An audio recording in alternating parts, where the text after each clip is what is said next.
छोटी चिड़िया एक पेड़ पर बैठी अपना मीठा फल खा रही थी जब वहाँ कौवा आ जाता है। चिड़िया, ये मीठा फल तुम मुझे दे दो, मेरी पत्नी को मीठा फल बहुत पसंद है। क्यों जी? अगर तुम्हारी पत्नी को मीठा फल पसंद है तो जंगल से ढूंढ लो। मैं अभी बताता हूँ तुम्हें। फिर कालू कौवा चिड़िया से वो मीठा फल छीन लेता है और चिड़िया को पेड़ से नीचे धक्का दे देता है। पेड़ के नीचे एक पुराना कुआं था। चिड़िया सीधी कुएं में जा गिरती है। जान छूट गई चिड़िया से। गोरी तो ये सुनकर बहुत खुश होगी। कौवे, काले कौवे, मुझे बाहर निकालो, तुमने मुझे कुएं में क्यों फेंक दिया है? मगर कालू कौवा तो वहाँ से भाग जाता है। गोरी, गोरी कहाँ हो? जल्दी आओ। आती हूँ पति जी, क्यों इतना शोर मचा रहे हो? लो मीठा फल खाओ और सुनो, आज तुम्हारी सबसे बड़ी दुश्मन को मैंने खत्म कर दिया है। क्या क्या चिड़िया को मार दिया है तुमने कालू? हाँ, मैंने उसे ये मीठा फल छीनकर उसे पुराने कुएं में धक्का दे दिया है। बहुत अच्छा किया तुमने, वो चिड़िया मुझे बहुत बुरी लगती थी। छोटी चिड़िया कुएं में बैठी रो रही थी। उसे भूख भी लगी हुई थी। रोते रोते चिड़िया का ध्यान कुएं में एक लकड़ी के दरवाजे पर जाता है। कुएं के अंदर ये दरवाजा कैसा? इस दरवाजे के पीछे क्या है? कोई भूत या फिर कोई चुड़ैल? चिड़िया ऐसे उस दरवाजे को देख देख कर डर रही थी। फिर जब भूख बढ़ती है तो चिड़िया डरते डरते उस दरवाजे को खोलती है। सामने एक रास्ता था। चिड़िया दरवाजे के रास्ते कुएं से बाहर निकलती है और उसकी आंखें खुली की खुली रह जाती हैं। वहाँ तो तरह तरह के फल थे, फूल थे। थोड़ी दूर एक झरना भी था। ये तो कोई जादू की दुनिया है, इतने फल मैंने पहली बार देखे हैं। फिर चिड़िया एक पेड़ से फल तोड़कर खाती है। वो घूमने के लिए थोड़ी और आगे निकल जाती है। एक बड़ा सा महल देखकर चिड़िया को तो अपनी आंखों पर विश्वास ही नहीं हो रहा था। चिड़िया महल के बाहर जाकर झूले पर बैठ जाती है और उसी झूले पर सो जाती है। कालू, अब तक तो वो चिड़िया मर चुकी होगी या फिर कुएं में बैठी रो रही होगी। कल जाएंगे देखने। ऐसे गोरी और कालू बातें करते करते सो जाते हैं। सुबह हो जाती है। अच्छा ही हुआ कालू कौवे जो तुमने मुझे इस कुएं में धक्का दे दिया। मैं तो इस जगह पर पूरी जिंदगी गुजार सकती हूँ। ये जगह कितनी सुंदर है, हर तरफ फूल ही फूल, फल ही फल। एक तितली उड़ती हुई चिड़िया के पास आती है। चिड़िया रानी, हम आपका स्वागत करती हैं, मगर आप इस जगह कैसे पहुँची? ये तो बहुत सीक्रेट जगह है। मुझे दुष्ट कौवे ने कुएं में धक्का दे दिया था और मैं यहाँ तक पहुँच गई। आप अच्छी चिड़िया हो, ये जगह आप जैसे ही अच्छे पक्षियों के लिए है। दूसरे दिन कौवा और कौवी उस पुराने कुएं पर जाते हैं। कालू, चिड़िया तो कुएं के अंदर नहीं है। चिड़िया कहाँ हो? मर गई हो या जिंदा हो? मैं जिंदा हूँ और मैं यहाँ बहुत खुश हूँ। ये देखो मीठा फल, ये अंगूर, यहाँ बहुत कुछ है मेरे खाने के लिए। कालू जी, प्लीज मुझे भी इस कुएं में धक्का दे दो, मैं भी चिड़िया के पास जाऊंगी। यहाँ तो बहुत सारे फल हैं।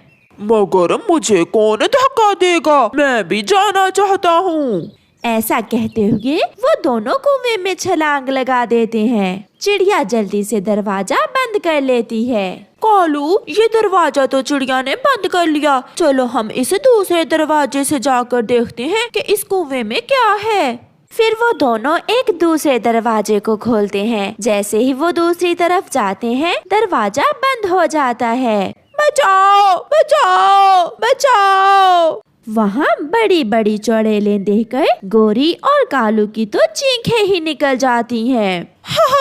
आ जाओ कौवे और कौवी, मुझे लंबे समय से तुम्हारा ही इंतजार था। अब तुम सारी जिंदगी मेरे नौकर बनकर यहाँ रहोगे। फिर कौवा और कौवी रोने लग जाते हैं और अपने किए पर बहुत पछताते हैं। गुड़िया बेटी, आप ये सूखे तिनके घोंसले में लगाओ और मैं कुछ सूखी लकड़ियाँ लेकर आती हूँ। फिर मम्मा चिड़िया लकड़ियाँ लेने चली जाती है। जैसे ही मम्मा चिड़िया वहाँ से जाती है, वहाँ शरारती जग्गू कौवा आ जाता है। तिनकों का घोंसला मेरे मम्मा पापा ने तो बड़ा लकड़ियों का घर बना लिया है। तो फिर हम क्या करें? आप जाएं यहाँ से। जाता हूँ, पहले तुम्हें थोड़ा तंग तो कर लूं। ऐसा कहते हुए जग्गू गुड़िया के घोंसले में से सूखा घास उठा उठा कर फेंकने लगता है। रुको रुको जग्गू, तुम ये क्या कर रहे हो? मैं तुम्हारा घोंसला तोड़ रहा हूँ, देख नहीं रही हो क्या? गुड़िया का बनाया हुआ सारा घोंसला तोड़कर जग्गू वहाँ से भाग जाता है और गुड़िया बैठकर रोने लग जाती है। चिड़िया ने भी लकड़ियाँ जमा कर ली थीं। वो अपने घर वापस उड़ती है। ये क्या हुआ बेटी? ये सब किसने किया? मम्मा, जग्गू कौवे ने किया है ये सब। वो शरारती कौवा, मैं अभी उसकी माँ को बताती हूँ जाकर। अपनी मम्मा के साथ जग्गू कौवा अपने घर के बाहर ही बैठा हुआ था। मम्मा मम्मा आ गई छोटी चिड़िया। चिड़िया भी पहुँच जाती है। गोरी, तुम्हारे बेटे ने मेरा सारा घोंसला तोड़ दिया है। चुप कर जाओ ओ छोटी चिड़िया, बड़ा सुंदर था ना तुम्हारा घोंसला। 2-4 तिनके ही तो थे, मेरे बेटे ने गिरा दिए, तुम फिर से उठा कर रख लो। मैंने और मेरी बेटी ने सारा दिन मेहनत करके वो तिनके लगाए थे। तो फिर जाओ पुलिस को बुला लो, जो करना है करो। तुम्हारी तो बेटी है ना, बेटा नहीं है, इसलिए छोटी चिड़िया तुम जलती हो मेरे शेर जवान बेटे से। मेरी बेटी तुम्हारे इस आवारा और आलसी बेटे से अच्छी है। ये कहते हुए चिड़िया वहाँ से चली जाती है। कुछ दिनों बाद जग्गू कौवा एक अमरूद के पेड़ पर बैठा हुआ था। ये भी कच्चा, मैं फेंक देता हूँ। ये भी कच्चा है, ये स्वादिष्ट नहीं है। वो उस पेड़ के अमरूद तोड़ तोड़ कर फेंके जा रहा था। ये सब देखकर एक तोता वहाँ आता है। दुष्ट कौवे, ये क्या कर रहे हो तुम? क्यों कच्चे फल तोड़ तोड़ कर फेंक रहे हो? ये पेड़ तुम्हारा तो नहीं है, मैं तो फेंकूंगा। तुम कौन होते हो मुझे रोकने वाले? सारी उम्र जैसी जबान तुम्हारे मम्मा पापा ने इस्तेमाल की, ऐसी ही तुम्हारी है। बदतमीज कौवे, मैं अभी तुम्हारी माँ को जाकर बताता हूँ। जाओ जाओ, मम्मा कहेगी आगे हो मोटी चोंच वाले तोते।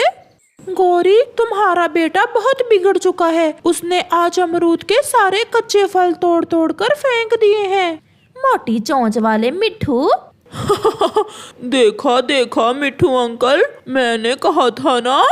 चुप कर जग्गू, अगर तुम सबको मेरा बेटा अच्छा नहीं लगता तो तुम सब ये जंगल छोड़कर किसी और जंगल में चले जाओ। जो जी में आएगा करेगा मेरा बेटा।